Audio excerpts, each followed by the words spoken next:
Welcome to the JAMODI podcast. We are all surrounded by amazing coaches and leaders. So let's get an inside look at not just what they do, but how they do what they do. After all, becoming the best versions of ourselves is JAMODI, just a matter of doing it.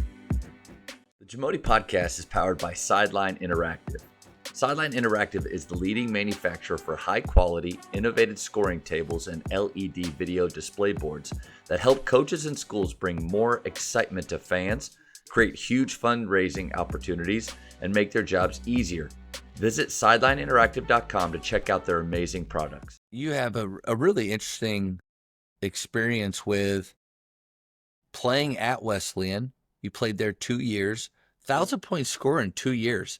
That's really hard to do, Coach. I've known you for a long time. I didn't know you were that good. No, and then drafted into the D League, played overseas for a while, and then you come back and you start helping to coach at Wesleyan, and now you're the head coach. So you've got the playing experience there, you've been an assistant coach there, and now moving over into that role. One, how has the transition been? And then two, what are some of the things you're taking from all of those experiences to make you the head coach now that you want to be at your former school? The transition, it's been good. It really has been, but a lot of learning, just off the court, a lot of learning off the court of all the things you got to do in the administration side, Yeah. Being the leader of a program, now you got way more responsibilities, and not just for yourself, but you're responsible for your assistant coaches. You're responsible for every player on your team, student assistants. Here we have a development team. So I got 20 more players. So I'm responsible for 40 people. And that's just a whole different, job, Yeah. Outside of just coaching the basketball part of it. So the transition it's been pretty good. A lot of learning, which I'm a student of the game. I'm a student of life. I love learning. I just love learning.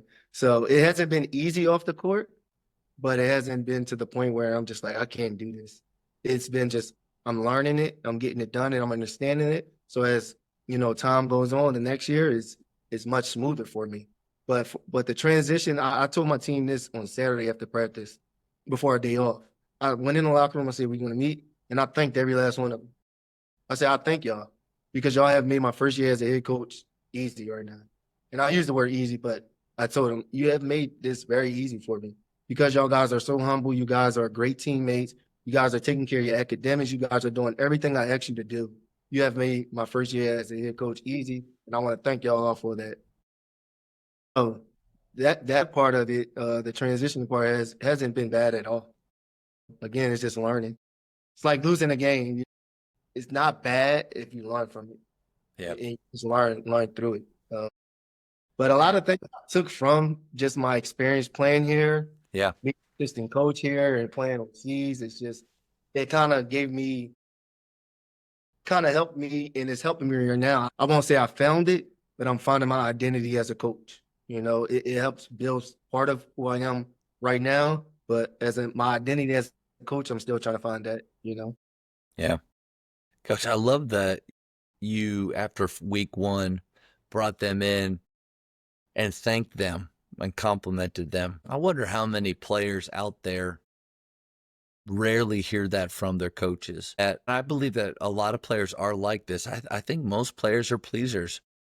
You may have a couple that outwardly try to act like they don't care. Yeah. But I think when you break down those walls, I don't know many players that don't want to feel, one, that they're valued, but also that it's a joy to coach them. And I think when you let your players know that, now you can't lie. Like if it was a horrible week, guys, I love coaching this week. They'd be like, really? Why? Like you went back to authenticity, and then they'll smell that real quick if you're not being honest or real with them. But when you're building the culture that you are, which is we are training hard to make mistakes, and if the mistakes with effort have the right intent, we're going to work through those. And we understand that this takes time. How long does it take? It takes what it takes. When you're building that culture and they do those things that you're asking, man, letting them know how much you enjoyed it, letting them know how much you appreciate them. I would imagine they left that day going, can't wait for Monday. Instead of, hey guys, great first week. We have so far to go, and right now we're not even close. Like if the season was to start today, we're about to get killed. So you better step it up on Monday. I don't know. Maybe you get something out of them on Monday, but like what drives players more? Is it fear or is it love? And I think loving what they do, loving who they play for, loving the system they're a part of, I just feel like you get more out of those guys. But something small like thanking them, I think that's a path to get there. Yeah. And I just think being a player, I always think about what I would have wanted as a coach, from a coach. So I try to do those things for these guys. I think that's part of a lot of what I do is kind of like, I was in your guys' shoes. I was in their shoes. What would I want from a coach to get the best out of me? So I think a lot of what I do is because of that. Now, that was it. We have a lot of work to do. That's okay. That's Yeah. what my point is. That can't be, we have a lot of work to do or else. Like Yeah. there's, to me, I want to be easy to please and hard to satisfy as a coach. I want those guys to feel like how he really appreciates what we're doing, but he wants us to keep pushing and get better and better. I think that's a great recipe. So coach, I'm not saying that you're wrong in that. And the thank you part is genuine. It's really genuine, but it's also I'm in a leadership position. I'm a younger coach. I relate to these guys, so I think I have the ability to help them see me do these things that they can do that. Because at the end of the day, after their 4 years, or we got older guys, they 1 year, 2 years, they're going to go into the real world and they're going to be just like me. They're going to be an employee. And I just want to teach them how to be good employees. They're going to be husbands and fathers, or something Coach Singleton always talk about. We want to help them become good husbands, good fathers, good employees, just to be able to be good citizens in the world. So I want to show them the way, not just tell them. I want to show them. So I want to stand up in the front of the room and tell 16 guys, 17 guys, thank you. And even if it feels a little embarrassing, I want to show those guys that this is the way. Yeah. I think a big question that we can ask, or every coach needs to ask themselves, is, would I want to play for me? Would I want to play for someone like me? And unfortunately, the answer is some days, I think. There's days at Faith, even the last 11 years, that probably not those days. And I think those days I'm probably playing coach and I'm not really doing the things that, in our opinion, real coaches do. But I think that's a big question to ask. And it sounds like you've been doing that. Yeah, I think part of this is, being the first year head coach, I tell myself every day, don't overthink it. Don't overthink it. But once I get in bed and I lay down, but I'm always questioning myself. I'm always saying, am I doing this right? Am I doing that right? Am I talking to this player enough? Am I talking to this player too much? Just kind of just always evaluating myself, so that I don't have to play coach. I can get this thing right. I feel like when I'm doing so far and building this culture, that these guys really enjoy being here. They're learning, they're getting better. I'm learning, I'm getting better. But everything I do, every decision I make, every choice I make is a first. Like everything I'm doing is a first. And I have to live with it, And at the end of the day, I hope it all equals win. Yeah. That is the main thing. I can feel good about it all, but Yeah. is it equal wins, Yeah. So that's the main thing. And I think, and this is just something that I've had to remind myself of, is every year we will fail. You will fail. I will fail this year. I will make mistakes. I will say things that I regret. I won't see something happening in a player or between two players with the chemistry, with the pulse. I'll make the wrong call defensively or late in a game. And I think as our team is learning, like we're learning as well. And then, so the question then is, okay, how many mistakes can I make before I lose them? I lose the guys. I lose accountability. Because you mentioned like being vulnerable with them. I do think it's good to admit when you've made a mistake. But if you're doing that all the time, like every practice, every week, every game, guys, that's on me. Guys, this game, that last game, that's on me. At some point, it's like, okay, coach, then fix it. Like, be better. And so I think there is that balance of you're gonna, especially when you're first starting out, and even you have amazing experience. So I'm more reminding myself, even 18 years into it here, I will make mistakes. I'm gonna say things, but I want to respond to it, learn from it, and hold myself accountable, not just say, that's okay. And if I make a mistake, own it. But being a lifelong learner to me is a huge piece in this of not playing coach, but actually being a coach is I may not know the answer right now to what just happened, but gosh darn it, like I'm going to learn it. I'm going to go out and find that answer. What I really appreciated about the team when I stood up there and I said, I apologize for reacting and not responding. When I was finished, we brought in 1, 2, 3 rings without him leaving out. One of the players stopped, said, "Coach, oh, wait, I gotta say something." He stood in front of the room and he said, "Coach, it wasn't on you. That was our fault. Like at some point you were gonna do that. We turned the ball over 50 times just doing the drill, this and that." And I was like, you know what? I appreciate you saying that. I really do. Yeah. I think me standing up gave them the confidence and gave them the understanding of we're going to be accountable here. And him doing that, no one asked him to do it. But I think he felt that in the moment. Like, I'm going to have Coach back. Like, he's been supporting us. He's been, giving us all the confidence in the world and giving us the tools and teaching us and being patient with us. But it's our fault. Like, it's our fault. We did that. It wasn't on you, Coach. So I appreciate him to say that. Love those moments right there. And I think that those are good if you're looking for a thermometer to kind of check maybe the temperature of the team or where the culture's at.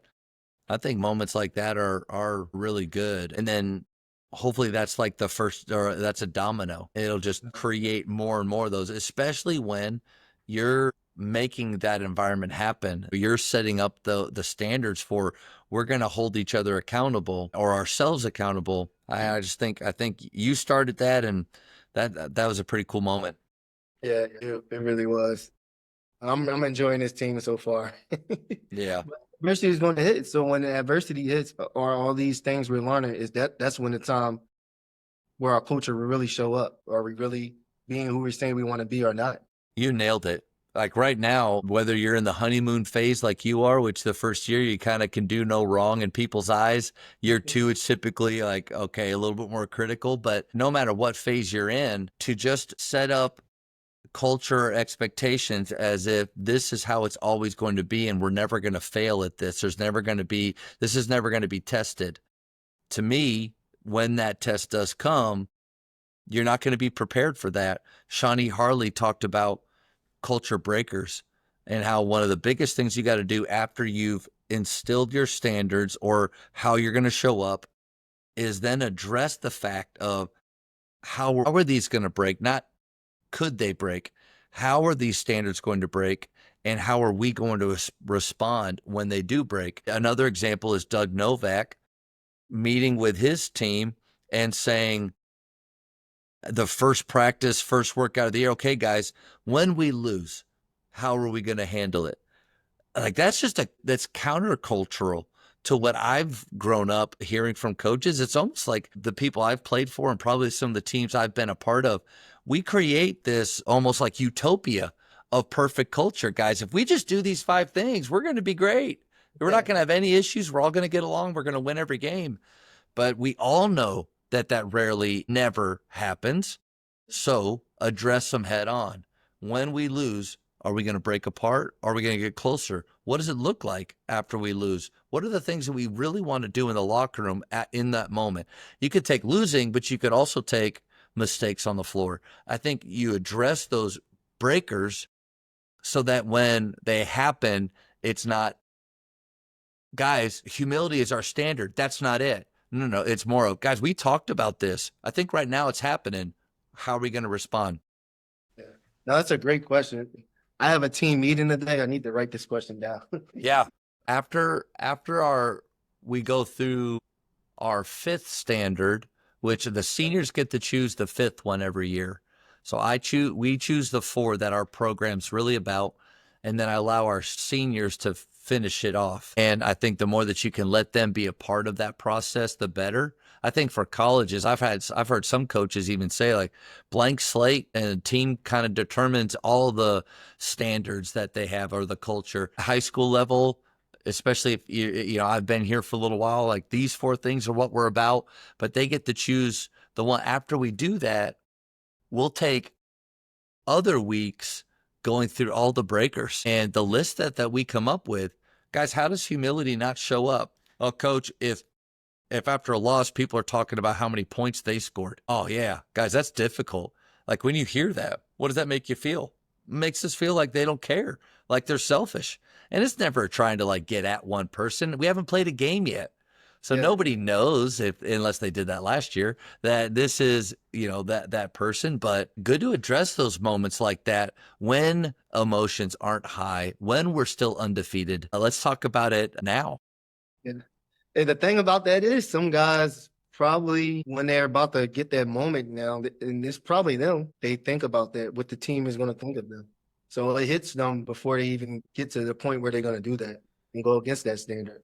Yeah. The more light bulb moments that we can have before games start or even throughout the non-conference, man, let's fail really hard during this time. Yeah. Let's have our culture be tested during this time. Let's not wait for the games. Not that there are games that matter more than others, but let's not wait till district or conference to be tested in some of these areas. So I love and you kind of said, like, having those one-on-ones, holding them accountable early on, talking about these areas now so that later on we're prepared. Thank you for checking out today's episode.